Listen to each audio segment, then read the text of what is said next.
Hello, everyone, and welcome to Open, the one and only show that opens the Bronx and the rest of the world right to you.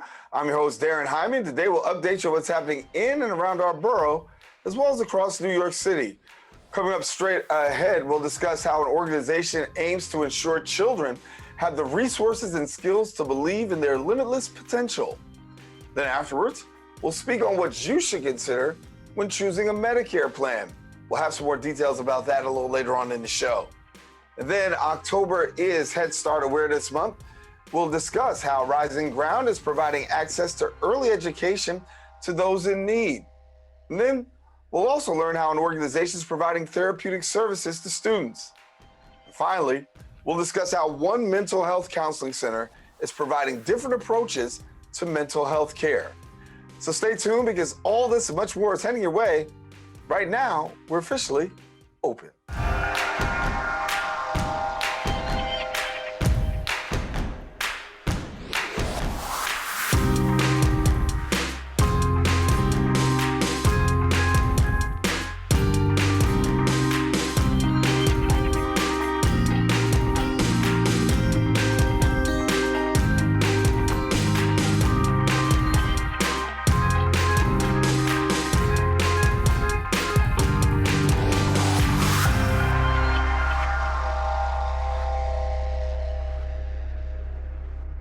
Hello, everyone. I'm Darren Hyman, and you're watching Open, a live program that brings the Bronx and New York City straight to you. We also want to welcome our viewers on Manhattan Neighborhood Network, as Open is being broadcast live simultaneously on the MNN channel. We invite you to also stay connected to us by checking our social media platforms at BronxNet TV, and of course, our website at bronxnet.org. Well, some things have been going on through the course of the past week. We'll take you through them with our Bronx updates.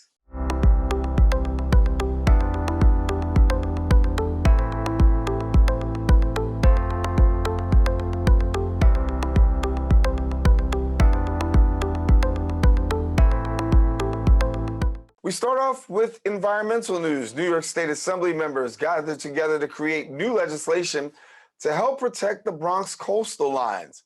Our BronxNet reporter, Carrie Moody, brings us the story. Back in July, Assembly members Michael Benedetto and Natalia Fernandez unveiled new legislation aimed to rein in Rodman's Neck operation and restore quality of life to East Bronx coastal communities. For decades, the NYPD Rodman's Neck shooting range has been an issue of concern to the coastal communities of the Eastern Bronx. In recent years, meetings with the New York City representatives have sometimes generated more questions than answers. It's a bill that for a long time, the people in the Frogs Neck community, the City Island community, the Frogs Neck community of Edgewater, and all the communities along the shoreline have been yelling about for years. And it concerns Rodman's Neck. Now, it's a statewide bill, so it's all of the Rodman's Necks of New York State. But this is to hopefully to control what's going on at Rodman's Neck. Early hours of the morning of the guns going off and the detonations, we have to be really concerned as to what all that smoke, that soot, that ash that falls into our water, that stays in our air, on our wildlife, is doing to our environment. So this bill is a long time coming. I'm absolutely excited to help push it forward with Assemblyman Benedetto because we need a solution for the quality of life concerns that have been plaguing these communities with the noise, and also what is happening to our green spaces, our waterways, with the ash and the pollution that's possibly coming from the explosions. More recently, concerning coastlines here in the Bronx, the International Coastal Cleanup 2022 takes place right here in Soundview Park. Today is International Coastal Cleanup Day at Soundview Park. International Coastal Cleanup Day is an effort that is organized by Ocean Conservancy, which is an international organization. And Bronx River Alliance is more than happy to be a host site for the Bronx River. We're at Soundview Park, which is at the mouth of the Bronx River. And so this is one of our largest scale volunteer events of the year at the Bronx River Alliance. And so we gather up, we have about 75 volunteers with us today at different sites along the shoreline of Soundview Park, and we're just cleaning up the coastline at the mouth of the Bronx River. Litter is the scourge of the environment, among other things, and it piles up really highly. The bad thing is, a lot of the times it ends up on the shorelines because, you know, the tides bring things in. People like to hang out by the shore and throw things into it, so it accumulates really fast. And people go down there to hang out. They don't really go down there to clean up. A special thanks to the Assembly members and the Bronx River Alliance for not only raising awareness for our coastlines, but taking huge steps in making the Bronx an eco-friendly environment. For BronxNet, this is Kyrie Moody. And thank you, Carrie. In other news, in honor of Dr. Evelina Antonetti, several organizations and CUNY colleges are participating in a citywide voter registration campaign. Our BronxNet reporter Sanji Lopez has the details. With the November 8th midterm elections quickly approaching, the Evelina 100 Committee organized a citywide voter registration campaign with CUNY and local organizations in an effort to help the community register to vote. We wanted to do it outside because we want the people from the community to benefit from it. I don't want this only to be for the students. We want the people that come by and keep walking to get involved. And also, besides registering them, we are providing them the location of their poll site. So if they're not registered to vote, so then we just, have the form, they fill it up, and then now, we send it to the voter registration. The citywide voter drive was held in honor of the 100th year birthday of Dr. Evelina Antonetti, a Puerto Rican activist from the South Bronx who worked to build coalitions to conduct similar drives using music in underserved communities. And we're trying to spread the seeds of activism throughout the city of New York. There's so many things that they're taking away from us that I hope, and we all hope, that these events inspire the students to really get involved and look for solutions. Don't despair. Keep fighting. Sometimes it's very difficult to fight, but we cannot afford to despair. Not everybody's registered. Not everybody has the resources to get registered. Not everybody's informed that it's just really easy to get registered. And I think it's our job as people from the community and as young people to help our other peers and our other family and friends and just the local community to be able to register and to be able to make that difference, Because Evelina wanted to have coalitions. So I'm sure that wherever she is, she must be dancing to the music. The voter registration deadline for the November 8th election is Friday, October 14th. Visit vote.nyc to register to vote today, and visit evelina100.org to learn more about the life and legacy of Dr. Evelina Antonetti. Reporting for BronxNet, Sonji Lopez. And thank you, Sanji. That is all the time we have for our Bronx updates, but we're not out of show. Stay with us as Open continues right after this.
Welcome back. The Hunts Point Alliance for Children is a Bronx-based not-for-profit organization focused on building community, empowering parents, and ensuring all children have the resources, skills, and confidence to believe in their limitless potential. And joining us now, we're pleased to have the Executive Director for the Hunts Point Alliance for Children, Natasha Atkins. And Natasha, glad to have you with us. And also, happy anniversary. I understand now you're celebrating 15 years.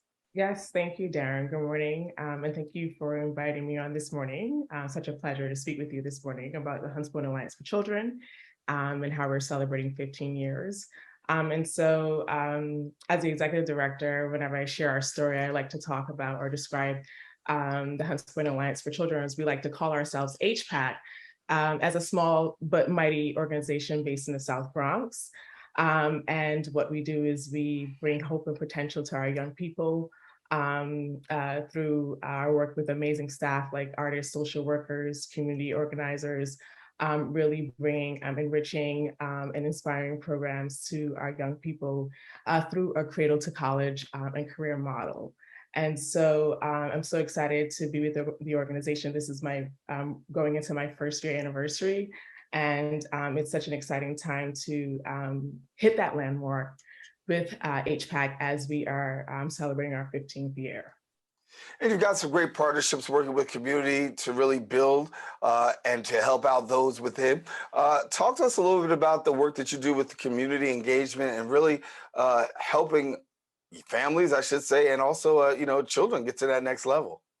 Sure, sure. So as I mentioned, we are small. How I like to describe us is we're a small but mighty organization with a wonderful or amazing portfolio of programming from cradle to college and career. And so what that looks like for us is that we have excellent programming for our youngest learners or our earliest learners through parenting classes with a program called Family School Skills, and also a program called Literacy Through Science for grades K through 2. Which we operate out of one of our partner schools, PS 48. And in addition to those programs, we have HPAC Arts, which is an amazing portfolio of programming, including the Shakespeare Ensemble, the Dance Ensemble, the Storefront Ensemble, and Mighty Quills, a creative writing and poetry program.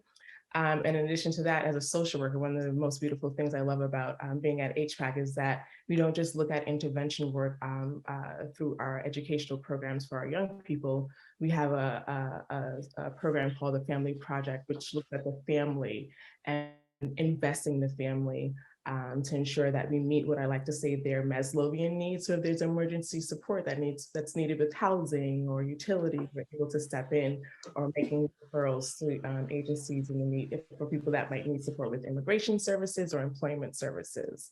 And last but least, we have our community organizing work, where we are actively involved in organizing local community events, whether it's a back to school fair or a Thanksgiving event, and helping to mobilize community members around advocacy work to make sure the community is safe and healthy for our young people and their families. Give me a little bit about this, because I know a lot of students are really making that transition from high school to college, and really college readiness is something that so many students think that they're ready, and I should say they know that they're ready, only to find out that there's some huge challenges and sometimes some hurdles unanticipated. So I know the work that you do there. Share with our viewers a little bit about the college readiness. Sure. So with our college readiness work, we have 2 our staff members supporting that work. And what I really enjoy about that space is that, I like to boast about our work in terms of 100% of our participants graduate from high school, move on to college, and 100% graduate from college. And how we're doing, how we're meeting that success marker, is that we have a great and active staff and board that supports our young people with our programming. And we have excellent partnerships where we can bring in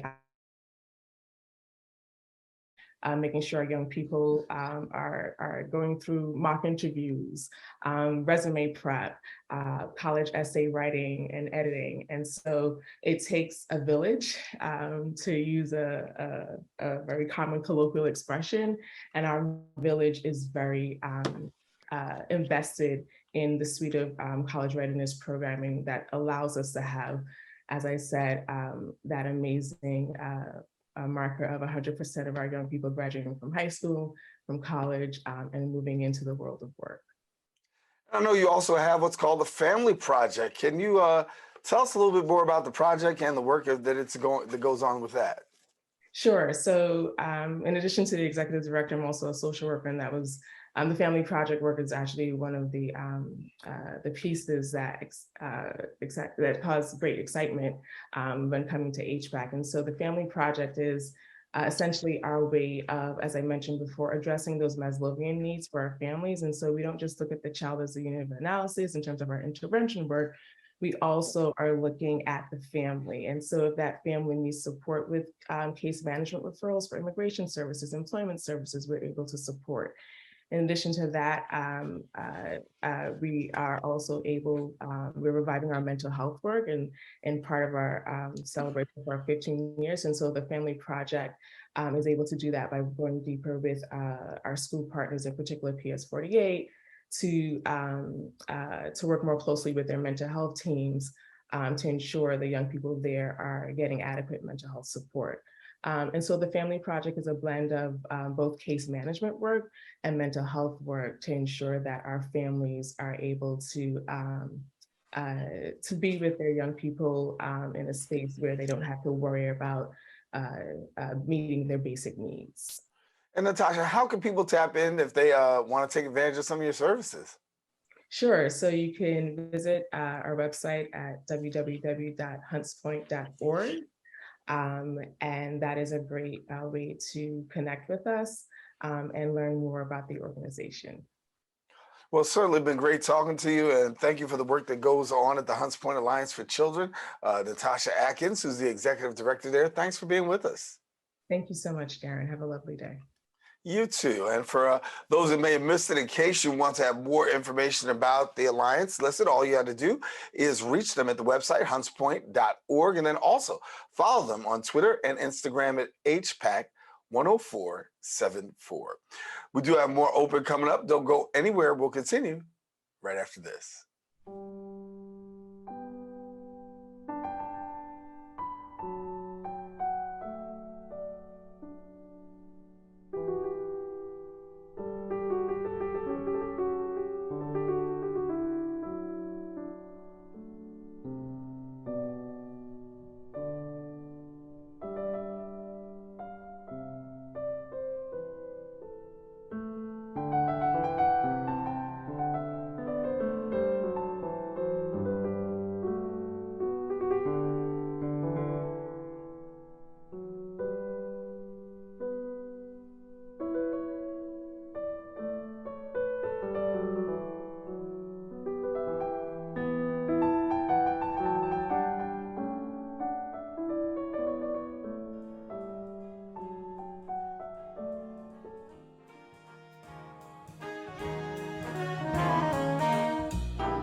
Welcome back to the show. Health First recently announced it will offer its first Medicare Advantage Preferred Provider Organization plan for 2023. Now, the plan is designed to provide Medicare beneficiaries the flexibility to receive coverage for out-of-network care or to choose the lower cost option of receiving care from Health First's extensive network of in-network physicians and providers. And joining us now to share more details, we're pleased to have the Senior Vice President of Medicare Health First, Jen Cohen-Smith. And Jen, good to have you. Hi, Darren. It's great to be here. Thank you. Thank you. And so got some things happening here, huh?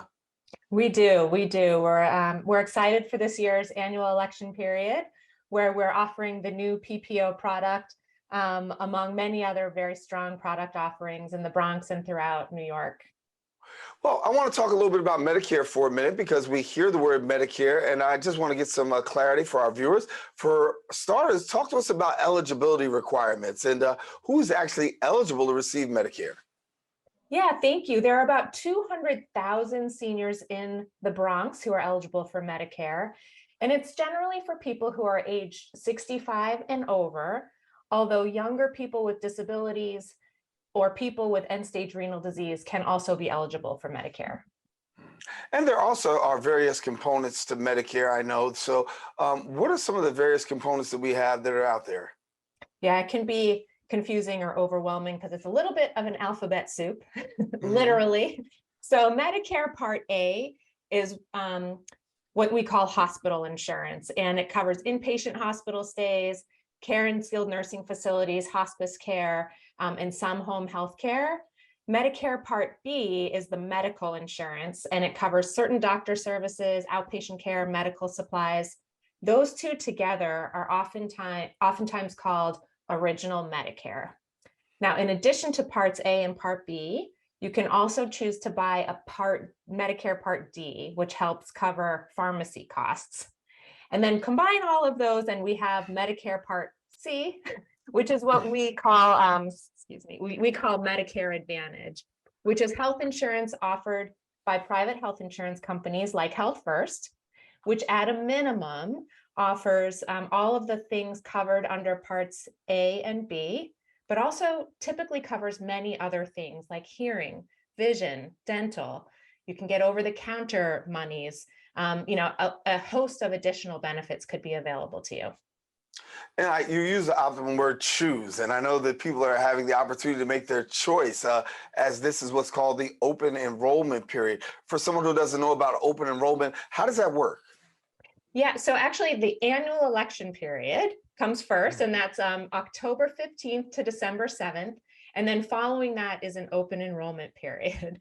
So annual election period is a great time for people to either join, drop, or change their Medicare Advantage plans.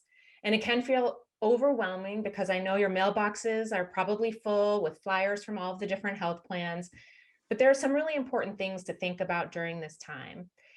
If you're already enrolled in a Medicare Advantage plan, you will have received an annual notice of change document, or you can get it off of your health plan's website. And this will make clear to you the changes to your benefits from 2022 to 2023. So any plan you choose now will be effective January 1st of 23. And it's also a good time to think about how your health needs may have changed, and are there other health plans out there that are better for you? And Darren, I also want to call out, there are 60% of people who are eligible for healthcare subsidies using them in New York, things that can save seniors thousands and thousands of dollars, whether enrolling in Medicaid that can make you eligible for incredible products like our Life Improvement Plan, where you have zero premiums, zero deductibles, and in 2023, zero copays on all tier levels of your pharmaceuticals, or whether you're eligible for a Medicare supplemental plan, which can save you $170 a month on your Part B premium and make you eligible for what is called extra help that can help pay for your Part D premiums. So please use this time to see if you're eligible for any of these subsidies and enroll in them. We can help you do that. Medicare Rights Center and other organizations can help you do that, but please use this time and then see what new products that might make you available for. And Jen, I know also for Health First, this is an opportunity for you to have some unique offerings that are available to the public. So again, for our public that's out there that's watching, let's go over some of those unique offerings that you have. Thank you. I could talk all day about Health First's unique offerings. We're very proud of what we're putting out in the market in 2023. So we have the PPO product, which is brand new for us in 23. And as you mentioned at our opening here, it's a product that allows members the peace of mind ability to go outside of the provider network if they want to do so. Folks who are traveling to Florida specifically can have in-network benefits when they're in Florida, and they would be using out-of-network benefits anywhere else in the country. We also, though, have a really incredible HMO product. Both of these are under the Signature brand for people who know they're not going out of the network, right? They see that all of their doctors are in Health First's very broad and expansive network, appreciating that there is always, global universal, global emergency and urgent care benefits, and don't need the ability to go out of network and would instead rather have some richer benefits, lower specialists in primary care copays, availability of a over-the-counter card and things like that. But Darren, we're also very excited for people who are eligible for the subsidies that we talked about is our Life Improvement Plan and our Increased Benefits Plan. And we've made some really exciting changes to those to make healthcare even more affordable and easy to use in 2023. This could be an overwhelming process. And I mean, just, digesting the information, getting it myself as a layperson, I'm like, wow, okay, it's a lot to really consider, a lot to really think about. And for the person that's out there right now that has to make that choice and to really choose, they want to make the best possible choice. So what are some of the things that a person should be thinking about, considering, bringing into mind when they're making a choice such as this? Yeah, it can feel overwhelming. And I think the most important things to do are to make a list of the prescription drugs you're taking today. Make a list of the doctors and care providers that you are seeing today.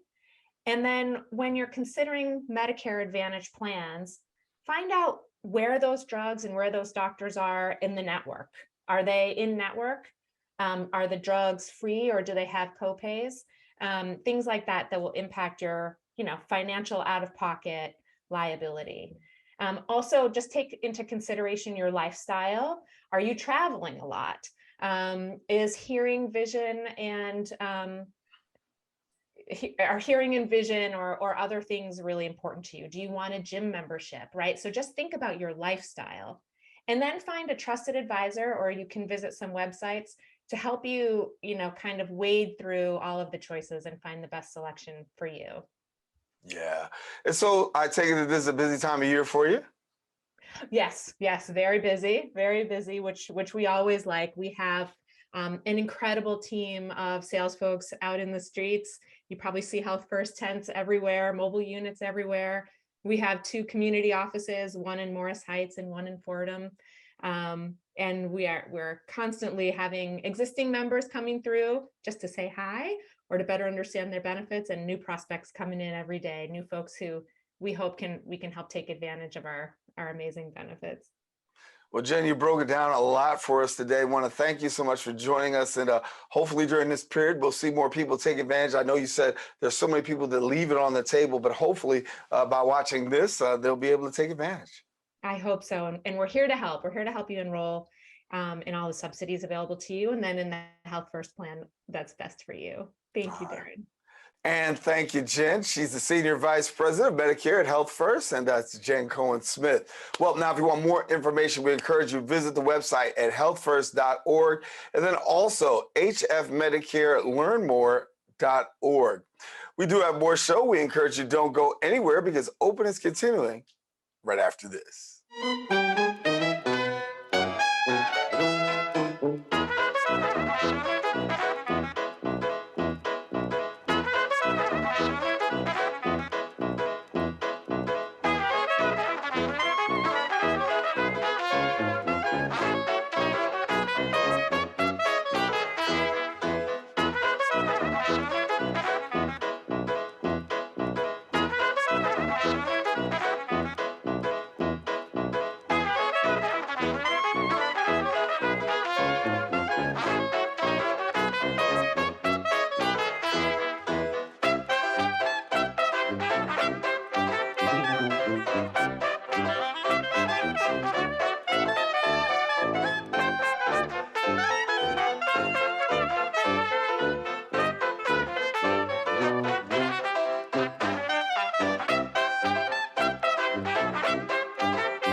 And welcome back to the show. October is Head Start Awareness Month, and it aims to spread awareness about a crucial program that benefits millions of families in the United States. Now, Rising Grounds, Bronx-based early Head Start program, meets the needs of our communities by giving children and their families the resources, the knowledge, as well as the skills to close the gap and build a solid foundation for a successful future. Joining us now to share more is the director of the Early Head Start at Rising Ground, Carolyn De Los Santos. And thank you, Carolyn, for being with us.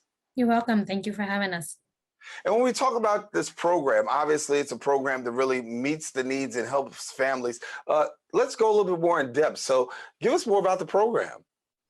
So in Rising Ground Early Head Start, it's not just about the education. It's we take a holistic approach. So it's about the whole family. So what is needed in order for the child to strive? So is there a health need, a nutrition need? Education for the families, if it's housing, so whatever resources the family has that they're struggling with, we're here to support them and give them the resources and guide them in all their needs. And when we talk about some of the programs that you do have, I know, access is a huge thing for families to resources and to really be able to tap into the things that can help them out. I know that one of the things you have is early education and development. So for a family that needs assistance in this area, talk about that. So if a family either gets referred from another agency or word of mouth, they reach out to us. They have to fill out an application. They, in order to be eligible, they have to meet criteria and income criteria. And when they come in, we're there to provide whatever that family needs. So we assess them in the very beginning. We talk about what's their goals, family goals, not just the child. We talk about the individual child. What is it that they're looking for? And then we have different components. So we have a health manager, we have education, we have family engagement. We have what we call family advocates that work directly with the family and whatever they need. And as they're accomplishing their goals, we'll build new goals and help them with that. And so for families that have children that have maybe emotional disabilities, learning disabilities, this can be very critical for a family to have the assistance that they need in terms of learning and education. I know that you also have some services that are geared towards dealing with children in this particular capacity. Yes, so we have a mental health consultant. So we assess all families when they first come in. And if we think there's a need for more, using our assessment, then we'll do follow-up. And if we can't give them what they need, we'll do referrals outside the community. And so for yourself, I know the opportunity to really be of assistance to families is very critical for the work that you do. Is there any particular program that you see more and more families and youth gravitating to these days? As a need for the families, immigration is a big one. Housing is huge. Education for the families is always for mom or dad. Job resources, just helping them do a resume. It could be as simple as that. And it's something so simple, but yet and still so many people stand in the need of this kind of assistance. And I'm grateful to have you here to be able to talk a little bit about that. So for families and youth, that support system is really critical. Walk us through the work that your staff does and really helping them to enrich their lives. So when they first enroll with us, we do what is called a family assessment. And one of the things we ask is, how's their support system, if any? What are they looking to do? What is the family goal? And then step by step, we start helping them with different resources as far as what do they need. And we follow up with them on a minimum once a month to see where they at with that goal, what they need, what else could we do if we have to walk them to a medical clinic, we're there to do that with them. And we have to go with them to a food pantry, we're there for that also. Yeah. And so referrals are very important because I know that's how also sometimes your clientele comes to you. Give us a little bit about where your referrals come from so that way you're able to service your clients. So we have a lot of word of mouth within the same families we serve, tell other families, but we also link up with other organizations. So other Head Starts, with public schools, with early intervention. WIC offices is a big referral system, and they give us a call. We get a lot of caseworkers call us from foster care, shelters. we're getting a lot of referrals from there too. During this time of year, obviously with COVID-19 still out there and a lot of people still dealing, I know that a lot of organizations and agencies were challenged. Did you find that there were more and more people gravitating during the COVID-19 pandemic?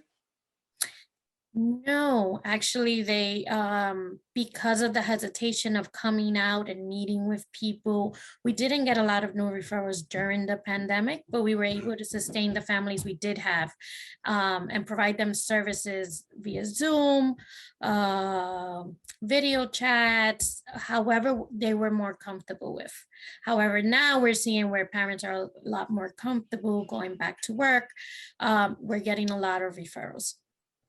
And so for a family that's out there right now and they may be watching and they're saying, listen, you have some services that may be of need to them. What does a family do if they want to get in contact and get registered? So they could give us a call. You could call me personally at 917-993-1120, or you could email me at cdelosantos@risingground.org. That's very good. And so I want to make sure that families have an opportunity to really be able to take advantage of the services. I did see a service of note that I want you to elaborate a little bit more on, and that's your home visiting early childhood program. Can you tell us a little bit more about that? Yeah, so at Rising Ground Early Head Start, we're fortunate enough to have a home visiting program. So different from the center environment that we're used to knowing in early childhood, home visitors are actually teachers, in essence, teachers that go out to the family home and encourages the parent on the different activities they should be doing on a daily activity routine. So they kind of model to parent how simple household things could become an activity to enhance the child's development. So for example, while they're having a meal, the discussion, talking about colors, talking about shapes, that's an activity in itself. While they're brushing their teeth, they could be singing a song to, one, encourage them to brush their teeth, and two, to elaborate in their vocabulary. So different things at home could become an activity for the child and a learning experience. So the home visitor concentrates on showing the parent how there's different things that they could do to enhance their child's development, because a parent is their number one teacher. Well, Carolyn, a lot of services that are available and offered, and hopefully some of our viewers will be able to take advantage of the services that you provide. Great work that's going on in the community. I want to thank you for spending some time with us here on Open and letting us know a little bit more about what is going on at Early Head Start at Rising Ground. Thank you. All righty. Well, for those of you who don't know, that was Carolyn De Los Santos. And if you want more information, what we want you to do is visit the website, risingground.org. And of course, they're also available on social media. You can reach them at Rising Ground NY. Well, we do have more show coming up here on Open. We encourage you don't go anywhere. Open continues right after this.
and welcome back.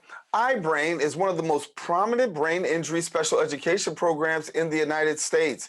In recognition of October being Disability Awareness Month, the organization recently hosted a park outing highlighting therapeutic services. And joining us now to share more, we've got the program director and director of related services at iBrain, Dr. Katandria Johnson, who joins us. And Dr. Johnson, glad to have you. Thank you for the invitation. Thank you. And when we talk about iBrain, it sounds very comprehensive, but for somebody who doesn't know about it, let's break it down. Sure. So the International Institute for the Brain is an organization that is designed to serve pediatric populations ages 3 through 21 with various medically complex disabilities. And so we provide a kaleidoscope of services from physical therapy, occupational therapy, nursing, one-on-one paraprofessionals, conductive education, yoga, and so forth and so on to ensure there is a holistic representation of the service needs for not only that student, but the families that we serve as well.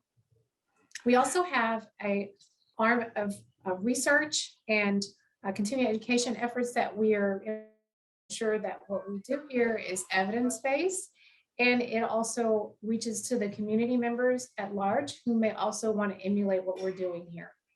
Yeah, and so I know that the work consists of really trying to develop students' developmental needs.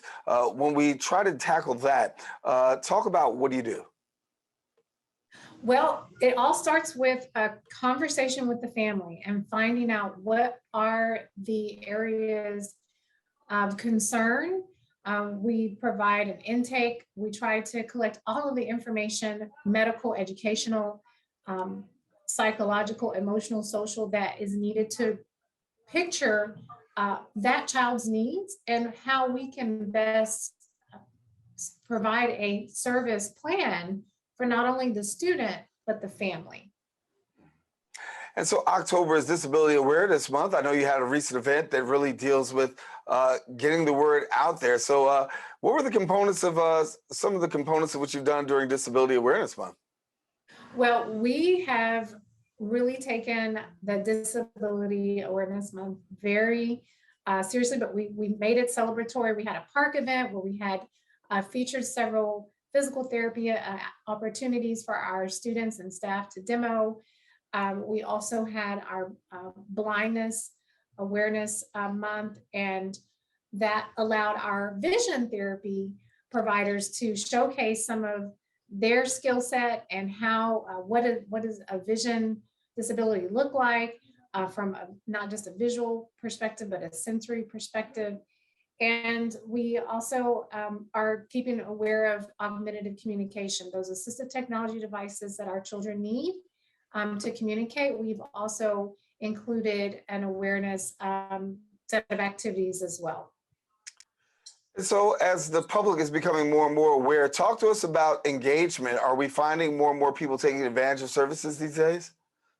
We are, and they're crossing over the state lines. We are finding that families are, for medical referrals or word of mouth, they're becoming more aware of the International Institute for the Brain, what we do to not only serve, educate, but advocate on the legal side for what we know is a federally mandated service. And it's exciting to know that we're becoming more visible to the greater community. Yeah. And so for families that want to take advantage of services, how do they go about doing that? Well, they can contact our office via email or phone. My email, I'll make sure that's available, but it's my first name, Katandria, Katandria, @ibrainnyc.org, or they can contact us on our main line, which is 646-315-1549. Again, 646-315-1549, and we'll be happy to process their call. For yourself, obviously, a lot of work goes into really trying to help families and individuals really get to the place of healing as well as wholeness. I know therapeutic, or I should say, therapy services are available. Talk to us a little bit about some more of the services that you provide. I wanted to really delve down into a couple of things. Number one was, the speech and language therapy, because so many people do have these challenges, and you're able to meet them. We are. That's a great point. And I will also add in the neuropsychological component, because as we all know, students with traumatic brain injury, there's the physiological part, but there is also the emotional and cognitive part. So the speech and language program is split between not just feeding and receptive and expressive language, but on the expressive language side, where we know some students are nonverbal, we have to come up with a plan that creates an alternative form of communication. So irrespective of the federally mandated services that they are provided and devices, we create paths of communication to decrease behavioral issues. So with that said, our neuropsychologist is very instrumental in helping pair that communication device with training the staff and the families on how the child can use it to minimize behavioral issues. And for people who want to know where you're located, why don't you give us your location? We have several locations. We just opened up a location in Brooklyn Sunset Park. That's 213 48th Street. And then we also have a Manhattan location, 403 91st Street. And we are, again, expanding and growing, but you can come visit for a tour anytime, Monday through Friday, 8:30 to 5. And on a general basis, how, when we talk about class size and being able to deal for students, I know that sometimes overcrowding can be a big issue, but I know that you guys have a pretty specific way that you deal with your class size. We do. So one of the ways to address the class size is we opened another campus. We surveyed the area of where the majority of our families were traveling, being transported from under our private transportation system. And we acquired another campus. But intimately, classroom to classroom, we look at, based on that student's evaluation, should they be in a 6, an 8, or a 12 to 1-to-1 classroom? So although we do not have any 12 to 1-to-1 students, we are anticipating and preparing for those transitional periods where a student may not need a smaller classroom, but they'll always have a teacher assistant, and a one-on-one paraprofessional and or nurse if needed. Well, Dr. Katandra, I want to thank you so much for being with us and sharing with us here today. And hopefully some families will see, and as we continue to promote Disability Awareness Month, we're glad that we can have you on and give us some insightful information. Thank you so much for the opportunity. All righty. Well, I want our viewers to know, if you do want more information, this is what we want you to do. We encourage you to go ahead and connect to them at the website, ibrainnyc.org. And then again, follow them on Instagram at ibrainnyc. Well, we do have more show coming up for you. We encourage you, don't go anywhere, because Open continues right after this.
And welcome back.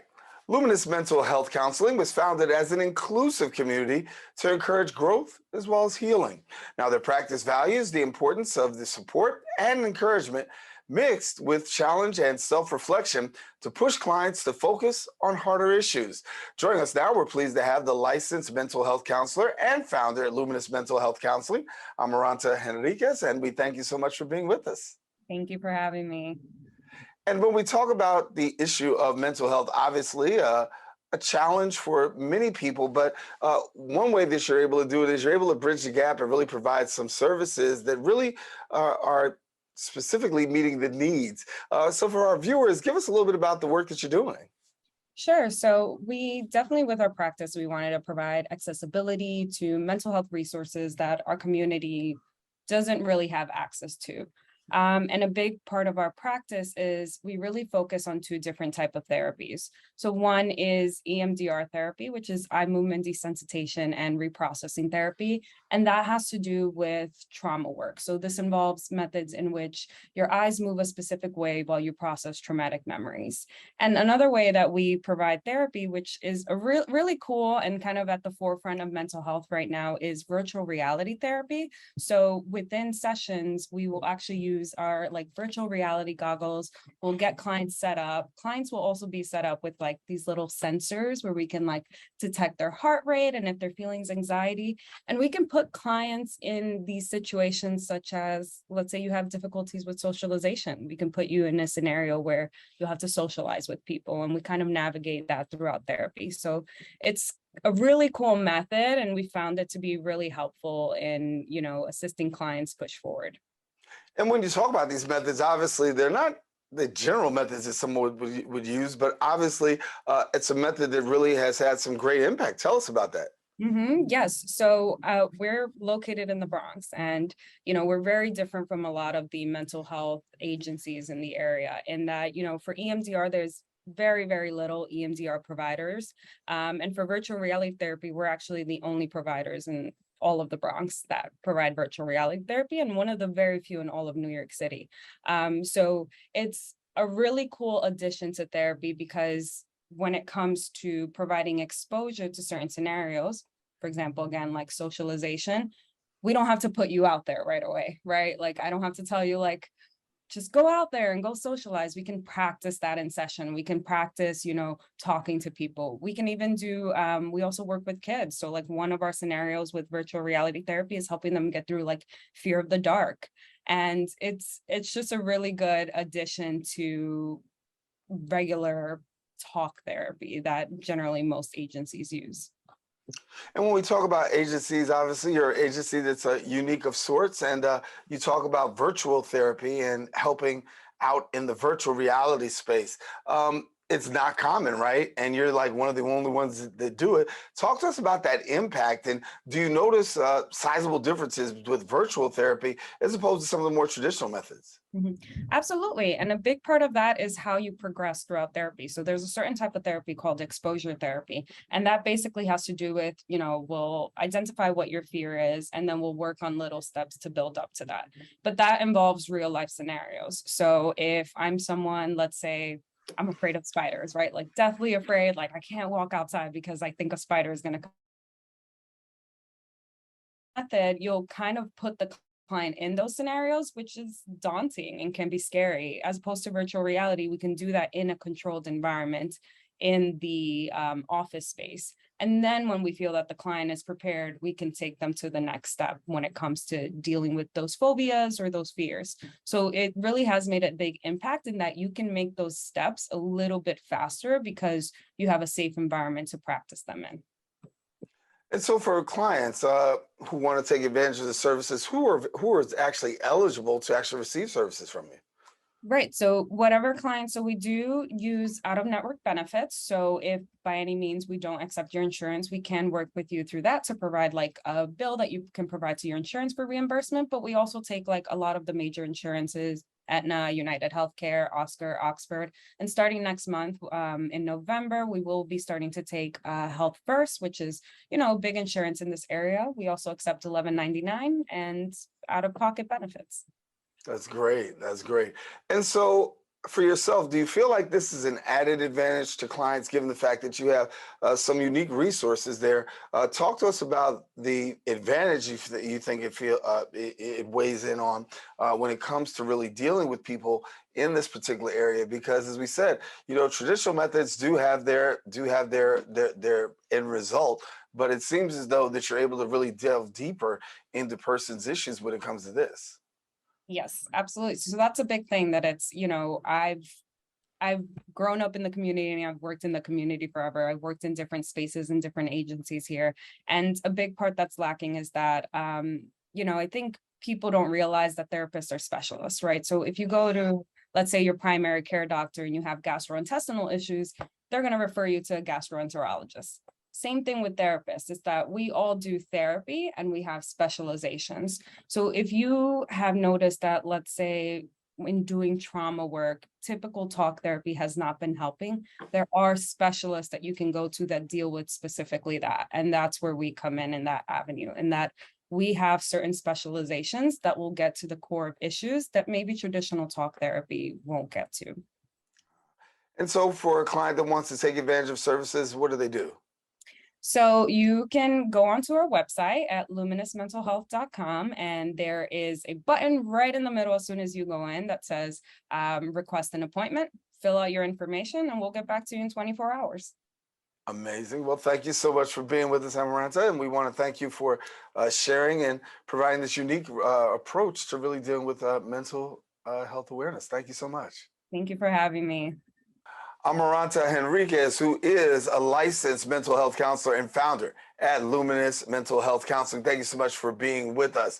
Well, I want to let you know, if you want more information, you can visit the website at luminousmentalhealth.com, and then also follow them on Instagram at LuminousMHC. Well, we've come to the end of our show today. I want to thank all of you for joining us, I should say, and also want to thank our guests for joining us. Now, if you missed any part of today's show, you can catch the Recablecast on BronxNet Channel 67. Also, you can find out more about us on our social media platforms at BronxNet TV, and of course our website at bronxnet.org. We also want to give a special shout out and thank you to all those who've been watching on the MNN channel, as Open is being broadcast live simultaneously on Manhattan Neighborhood Network. Now, if you want a brand new episode of Open, come back on Friday morning. My girl, Rena Valentine, will bring you the best of arts and entertainment. Until the next time we meet, I'm Darren Jaime saying thank you for watching this Open. Stay tuned, keep this channel wide open, and most of all, God bless.